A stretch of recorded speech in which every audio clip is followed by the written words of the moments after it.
In an interrogation room, a group of agents starts their 70-second session with Dr. Annika. After checking her vitals, they ask her what she saw and how she's still alive. Annika then starts sharing her story. During her childhood, Annika loves spending time with her sister Clara. When they catch a firefly in a jar, they decide to let it go so it can breathe. Suddenly Clara drops the jar and collapses, so Annika screams for their mother. However, he does think that Annika is a visionary and makes her raise her hand as he explains to the crowd that she was the first person to photograph dark matter. After the event, Sam approaches Annika and says he's a big fan. He also confesses he didn't attend the event to give a talk, he came to offer her a job.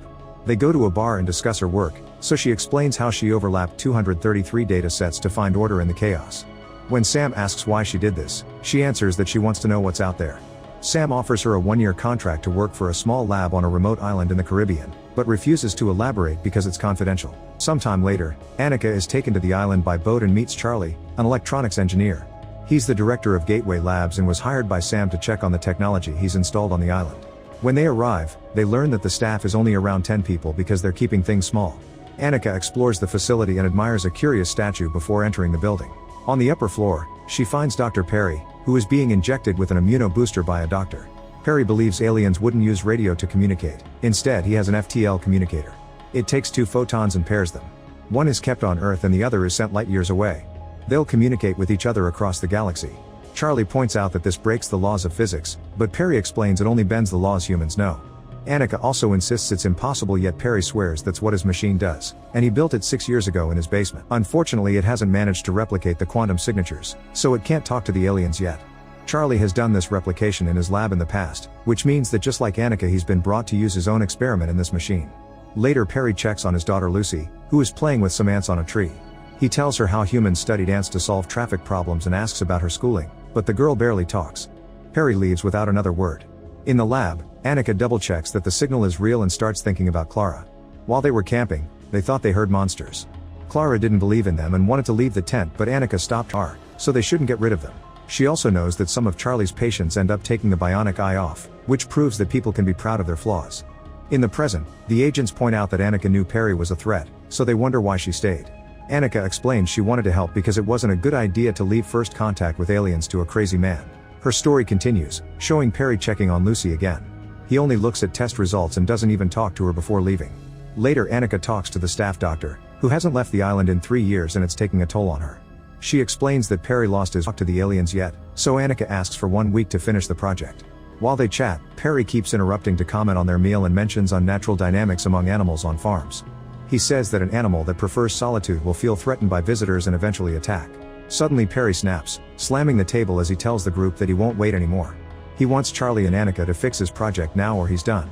After Perry leaves the table, Sam explains he always behaves like this and they're keeping him together with medication. The other reason why he's brought Annika and Charlie to the island is that they'll replace Perry the moment he becomes non-functional.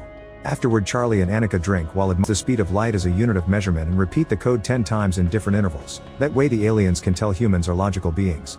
While Annika keeps arguing with him, she texts Sam to ask him to stop this. However, Sam only says he wishes he was there. Perry guesses what she's doing and explains that even if Sam wanted to stop him, he can't because there's no kill switch. Charlie supports Perry and says they should choose a powerful quote to send, but Perry expects no response, so it doesn't matter. Annika doesn't understand why he built this if it doesn't matter, and Perry says it's precisely to prove it. After some preparation, the machine glows and the message goes out. The group waits for a few minutes but lost power for a few minutes, which caused several disasters and deaths. NASA admits that they're at a loss and that this extends beyond Earth's atmosphere. Some reporters start to wonder if aliens were involved. Annika notices that the power came back after 8 minutes and 19 seconds, which is the exact amount of time that it takes sunlight to get to Earth. She thinks this means the aliens talked back in a way humans understand, since the sun is so important to them. Once Charlie agrees with her conclusion, Annika decides she must kill Little Myth. The doctor agrees, saying they can't count on Perry's humanity. Charlie thinks the aliens have good intentions, but Annika insists they can't know that. So another argument. In the city, the National Security Agency or NSA visits Sam to ask him why his operations never lost power. They have footage of the sky anomaly, but they can't study it because their satellites are still down. The anomaly seems to be growing. In 2 days it'll be seen from the mainland, and in a week the whole world will panic. Yet Sam tells the agents that the only thing on the island is a solar observatory. When he tries to leave, the agents say he needs a military escort, but Sam points out they can't do anything if they don't have charges. On the island, the terrified staff pack their things and leave. Charlie notices the circle of bugs and tries to come closer to the machine, kicking the doctor out of Lucy's room and ignoring her concerns. Then he starts reading Peter Pan to his daughter. While the army gets ready to invade the island, the world declares a state of emergency, which includes curfews and emergency powers. People are rioting on the streets, so some governments are choosing martial law. When Sam finally arrives on the island, he asks the team for an answer that they can give to the military. Charlie theorizes that the repeated sequence is a distress signal and the aliens are trying to protect humans from harm. Annika watches the riots and people getting stuck on the subway, which reminds her of the firefly in the jar that needed to breathe. She rushes out to discuss the situation using the intercoms. Annika is too scared, so Charlie reminds her that she can't let fear decide and that she became a scientist to help people. This makes her think of Clara's death, causing her to cry. She couldn't help Clara, but she can do something now. Annika then lies to the NSA agent, saying that Perry is still running a signal, which is making the anomaly grow. He falls for it and wants to send a soldier to shut it down, but Annika tells him only a scientist can understand the controls. The agent agrees to give her 5 minutes with Littlemouth. In a tent outside, Annika uses a laptop and pretends to access the device. Aliens came to Earth to protect humanity from other threats in the universe. Since Earth has revealed itself, it's now in danger. Other alien races are predators, but this one only protects. As Annika sees various visions of the universe, the aliens tell her that one day humanity can evolve this way too. Outside the air column, the agent stops the soldiers from stepping in. The Clara illusion gives Annika the jar and she opens it to release dozens of fireflies. As she finally lets go of her grief, she wakes up in the real world.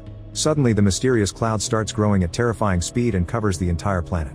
In the present, Annika says that humans are now safe from the universe but not from themselves.